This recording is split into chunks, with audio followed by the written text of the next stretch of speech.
कृष्णदास बाबा बोले गलती मेरी है। अरे इतनी कथान में सुनी मैंने कि ये तो छलिया है, ये तो कपटी है, ये तो वचन को पक्को नहीं है, फिर भी या के भरोसे बैठो रहे हो, मैं आश लगाए बैठो रहे हो कि आवेगो आवेगो। अरे या की आश लगाए बैठी रही यशोदा मैया, या की आश लगाए बैठी रही सब ब्रज की गोपी, परसों की कह के गए हो, आए हो नहीं लौट करके। और मैं जानते भय भी कि विश्वास को पात्र नहीं है, या के काज प्रतीक्षा कर रहा हूँ। अरे 56 भोग बाहर निकाल लिए, पोटली बना करके रख ली, अपनी पूरी कुटिया तोड़ दी बाबा, नहीं रहूंगा। एक बांस लेकर के आए, ऊपर से सब छप्पर उड़ा दी, दीवारें गेड़ दी। बोले 12 वर्ष कहीं और चले गए होते, कोई और की कृपा हम पे हो गई होती, पर यार छलिया टेढ़ी टांग वारी के चरणन में बैठे रहे विश्वास करके। ये जानते भाई कि विश्वास तोड़े हमेशा, फिर भी बैठे रहे। नहीं रहूंगा यहाँ पर जाऊं कहाँ? 12 वर्षों में नेह इतना हो चुका है ठाकुर जी से, अब जाऊं कहाँ? मेरा कोई तो है नहीं संसार में। तो नंद गांव से 6 किलोमीटर दूर है बरसाना। बस नंद भवन पे ऊपर खड़े होकर के आप सामने देखोगे, आपको बरसाना दिख जाएगा। दोनों पर्वत आमने सामने, 6 किलोमीटर की दूरी है बस।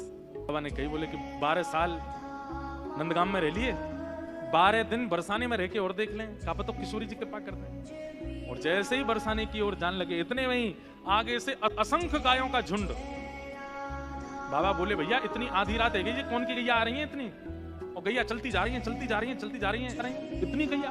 भैया गैया आ रही है कि सुनामी आ रही है? इतने में पीछे एक ग्वारिया बढ़िया सुंदर, दोनों छड़ीन पे हाथ टांगे, मचल तो भयो हारो है। बाबा ने कहा, ओ भैया ग्वारिया ने सुनियो। हाँ बाबा क्या बात है, कौन की गैया है भैया? ये तो नंद भवन की गैया है। बोले इतनी रात? बोले पूरे दिन चले ना, रात में ही लौट। 9 लाख है गैया। बोले अच्छा, कब तक निकलेंगी? गैल थे। बोले अभी तो बाबा 2-4 घंटा लग जाएंगे, बहुत सारी है, 9 लाख हैं, यहीं बैठ जाओ थोड़ी देर। बाबा बैठ गए। बोले सुबह तो हमने तो कुछ खाया भी नहीं, भूखे प्यासे बैठे हैं। ग्वारिया बोलो, बोले बाबा ये पोटली में तो सुगंधी सी आ रही है देसी घी की, या खोल ले हो, ने तुम पाले हो ने हमू दे दो। मैंने जैसी पोटली खोली, बैठ करके पान लगे।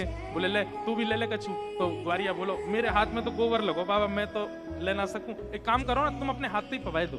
कृष्णदास बाबा बोलो हम बे नंदगाम को ही होगा, तू भी जानू 12 साल सेवा कराई और तुम वही कराओगे, और तो कछु आवे ना। हाँ इतकुआ। ग्वारिया पास गयो, अब बाबा स्वयं पामे और फिर थोड़ा सा अपने हाथ से वाकू पवा में। पाते पाते ग्वारिया के नेत्र सजल है गए। कृष्णदास बाबा बोले भैया तेरे नेत्रन में आंसू काई को आ रहे हैं, कौन को याद करके रो का है गो?